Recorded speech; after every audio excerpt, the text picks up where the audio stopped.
Hmm.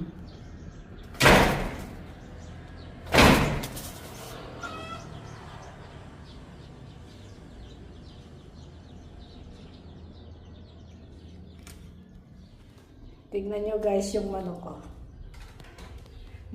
Ito kasi sa labas parang salamin siya. Pero hindi tignan nyo ah.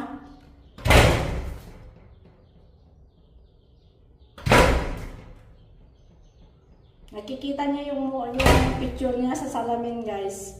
Kasi ito pag nasa labas ka hindi mo makikita yung tao sa